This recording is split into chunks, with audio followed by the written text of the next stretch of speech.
Hello everybody, this is Kirby over yonder, and welcome to my Adventure Time Season 7 Top 10 list. This is one of the easier lists I've had to do as a whole. Like with a lot of these lists, I had to debate with myself a little bit on a number 10 I was happy with, but the rest of these sort of just fell into place.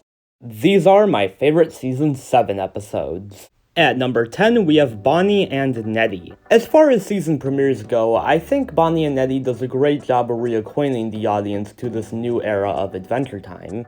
It's fun to see all these status quo shifts, with PB off on her own and Kina Vu ruling the Candy Kingdom. Kina Vu is just great in this. I love his eccentric personality. I honestly wish we got to see him as ruler more. I feel like he was kind of underutilized. But I like the main story here as well. This episode gives us more of PB's origin, seeing her spawn from the Mother Gum. Eddy himself is such a quietly tragic character. A character so terrified of the world around him that he'd rather just live isolated than anything else. But I also like how understanding PB is of her brother.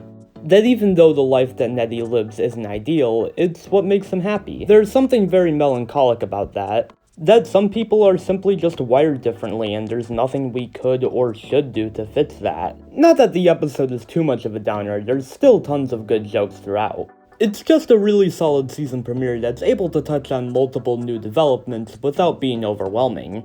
At number 9, we have Kane's Ransom. Kane's Ransom is such a fun episode, man. It's just such a wacky Finn, Jake, and Ice King romp with tons of great moments throughout. This is our first real Finn, Jake, and Ice King adventure, and it's awesome to see them finally on good terms with each other.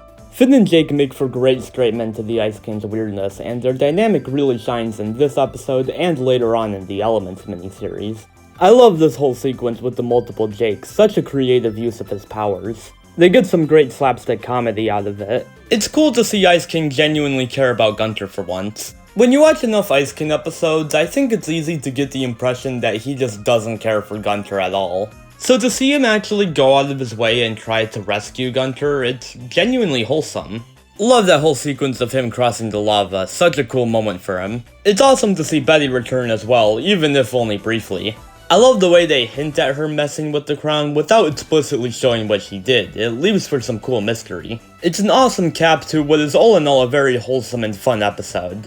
At number 8, we have The Empress Eyes. 2 Ice King episodes in a row, baby. But for real, I love the way this episode plays with Ice King's characterization. It's cool to see him slip back into his old habits, but this time with a more empathetic portrayal. I like how understanding Marcy and Finn are here, that Ice King is a very sad, lonely guy who will do anything just to feel loved. They're never actually angry at him, just concerned for him.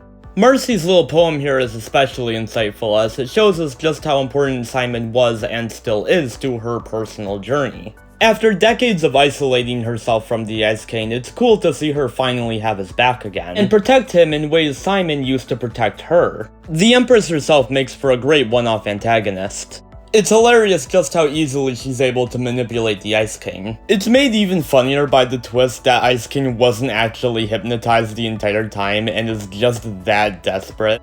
The Empress Eyes gives us a very nuanced portrayal of the Ice King's character, and shows how the show will treat him moving forward. One of my favorite stakes episodes for sure. At number 7, we have Flute Spell. Flute Spell is such a charming little episode, it's honestly delightful. I know this isn't technically Huntress Wizard's introductory episode, as she's been a part of the show ever since season 3, but this is her real coming out episode in my eyes. She's the strange combination of wise and quirky that makes her such a fun character to watch. Her powers are pretty awesome too. She and Finn have surprisingly really great chemistry. Not only do they have a shared love for adventure, but they're both very soulful, very self-reflective people. I love Jake's role in this episode too. I mean, his song in the beginning is just amazing. It's a scene I find myself going back to all the time. But I also love how supportive he is of Finn here. He genuinely wants him to be in a healthy relationship, which is just so wholesome. It's awesome just how much Finn's matured, that he's able to express his honest emotions without pushing Huntress Wizard into a relationship with him. There's some real emotional honesty to this ending, the quiet understanding that even though Finn and Huntress Wizard have great chemistry and could make for a good couple, neither of them are quite ready to be in a relationship yet, and that's perfectly okay. The bait and switch this episode pulls is totally warranted and makes for a great character journey for Finn. A very thoughtful episode and one of my favorite Finn relationship stories. At number 6, we have May I Come In. May I Come In is a crazy, chaotic episode, and I honestly love it for that. A lot of characters just running around trying to figure things out in this one. It's easily one of the more action-heavy episodes of Stakes, which leads to some great dynamic character posing. They make great use out of side characters too, like LSP, Peppermint Butler, Kana Vu, and Crunchy. Pretty much every character here gets something important to do, which makes them all feel like one big team. The Hierophant is easily my favorite of the vampires introduced in Stakes. His insistence on sticking to traditional vampire rules and his disdain towards modern technology makes him a really funny character. Not to mention, the form he takes when he shapeshifts is absolutely insane. This episode also does a great job paying off Jake's mini arc throughout the first half of Stakes. Seeing him face his fears to protect his friends is such an awesome moment for his character, especially since he's the one who ends up defeating the Hierophant.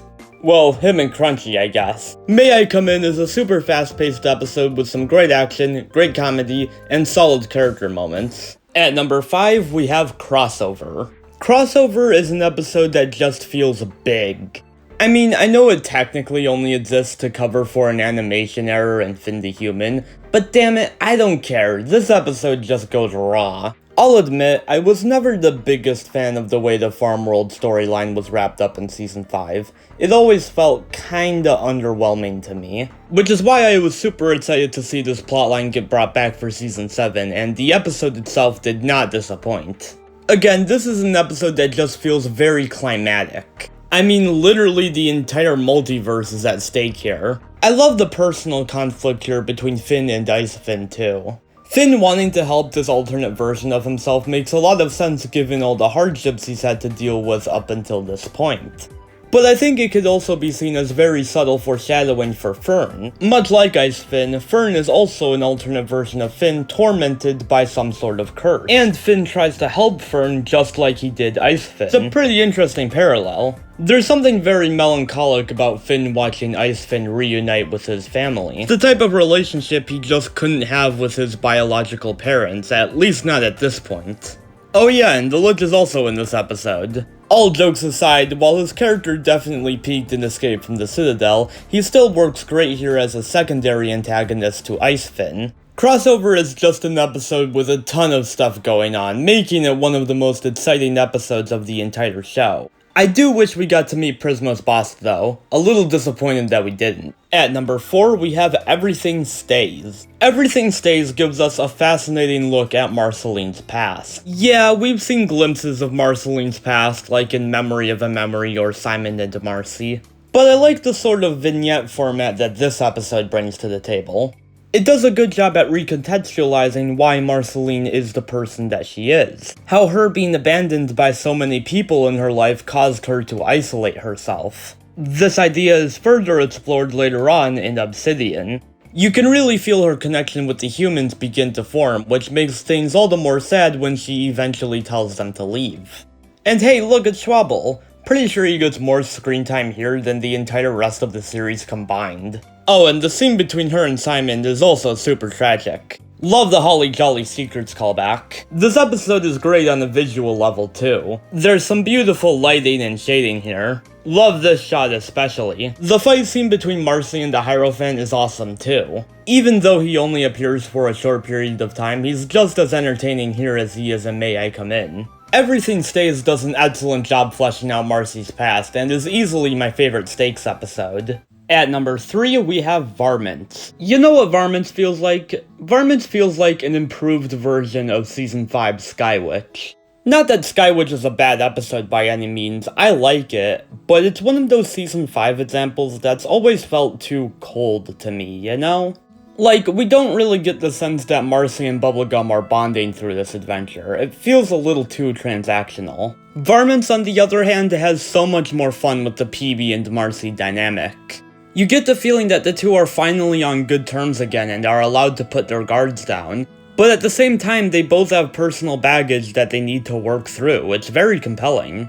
I love the way this episode examines the overly controlling, workaholic aspect of Peebee's character, showcasing just how unhealthy this mindset is and how much it damaged her relationship with Marcy. This is one of those episodes that only gets better after having seen Obsidian. Love the little detail that she's frequently drawn with bags under her eyes in this episode. It does a good job showing just how tired she is. Of course, the scene where she breaks down in the cave is easily the best part of the episode. After being morally gray for so long, to see her finally break down and admit to her mistakes is such a humbling moment for her. It's one of those scenes that just feels so real, you know? I've been in and seen other people be in situations exactly like this before. It captures that feeling of self-doubt really well. And the ending where Peebee finally goes to sleep and lets Marcy watch out for her is such a great sign of character growth. Easily one of my favorite Bubbling episodes, as well as one of my favorites of Season 7. At number 2, we have The More You Mow, The Mo You Know. The More You Mow is, hands down, the best BMO episode. Yes, even better than his Distant Lands episode. I have this problem with a lot of BMO episodes, where because the stakes are so low and the jokes mostly just consist of BMO being childish, I can't really find myself getting into them. Don't get me wrong, I love BMO as a character, I've just never been a big fan of episodes that take place from his perspective. So by all means, devoting a 22-minute special to him should be a terrible idea, right? Ha ha ha, wrong. Because The More You Mow, The Mo You Know is easily in my top 15 episodes of the entire series. I love BMO's personal journey here about growing up and change. Speaking as someone who's only just recently entered adulthood and even still doesn't really feel like an adult yet, this episode strangely speaks to me. I totally relate to BMO's inner conflict here, that uncertainty of not knowing whether or not he's gonna change and whether or not he's gonna like those changes. And I like seeing these themes explored through a character as innocent as BMO. I really love the creepy atmosphere to the Mo Factory too. The episode does a great job building up to Amo's reveal. Speaking of which, Amo himself makes for a great character foil to BMO, being a character who was built to receive love as opposed to BMO who was built to give love. He is sort of a tragic character in a way. All he really wanted was to be loved, but due to the way he was programmed, never received that love. You can totally argue that it's Mo's fault Amo turned out the way he did, not just because of the way he programmed him, but because he never gave Amo the love that he needed. I love the scene where BMO just straight up kills Amo, it feels so climatic. There's something really beautiful about the simplicity of this ending. That if BMO can't trust in Mo, then he can trust in himself. It's a great message that you know yourself better than anyone else does. This is just one of those episodes that I find myself going back to constantly. Truly a top-tier Adventure Time episode. Also, this is the episode with the Burgess Meredith joke, which automatically makes it one of the best. And my favorite Adventure Time Season 7 episode is the Hall of Egress. I know, shock and surprise, right? Yeah, this is a bit of an I Remember You situation, where the episode I picked for number 1 is the one that literally everyone agrees is the best. But what can I say, Hall of Egress is just a masterpiece, easily one of the best episodes in the entire series. The idea of this dungeon in which Finn's progress is reset every time he opens his eyes is just such a unique and creative concept. Sure, other shows have dealt with the idea of time being reset before, but none of them have done it quite like Adventure Time. I think what makes this episode so compelling to me is that it's one of, if not possibly the only time in the entire series in which Finn has to solve a problem entirely on his own. Jake and BMO are essentially useless here. The only way in which Finn is able to escape this mind maze is when he straight up leaves them. This is one of those episodes that feels so much longer than it actually is, and I mean that in the best way possible. Like, the episode explores this concept so thoroughly that I genuinely can't believe it's only 11 minutes long. I feel like it should be an hour. And yet it doesn't feel rushed either. I've never come out of this episode feeling like there was missed potential. It's one of those rare episodes that feels like it was able to reach its fullest potential in only 11 minutes, which is absolutely incredible. There's some gorgeous visuals in this episode too. Finn's journey takes him to so many different locations, which the episode fully takes advantage of. I also love the shade of blue used for when Finn's in his mind maze. I'm a big fan of the minimalist design of the maze itself when Finn opens his eyes too. That combined with the sound design here just makes you feel so good for Finn. It just feels like such an accomplishment that after spending months, maybe even years in this mind puzzle, he was finally able to conquer the Hall of Egress. Hall of Egress is just perfect. It's one of the best episodes of Adventure Time, and it gets better every time I watch it. Like I said earlier, this was one of the easier lists to put together as a whole. However, I still do have 2 honorable mentions, both of which could have easily made the number 10 slot. First up, we have Take Her Back. Much like Varmint's, this is a great episode for PB's character growth, having her actually acknowledge her hubris. The moon also makes for a really creepy villain, and I love the whole take her back versus stake her back misunderstanding. And secondly, we have the Thin Yellow Line. This is such a wacky, fun romp that feels straight out of Season 2. There's some great character expressions in this one, with the added bonus of seeing how PB has changed as a ruler now that she's back in charge of the Candy Kingdom. And those were my favorite Adventure Time Season 7 episodes. Please let me know what your favorite Season 7 episodes are in the comments, and thanks for watching. Kirby, out.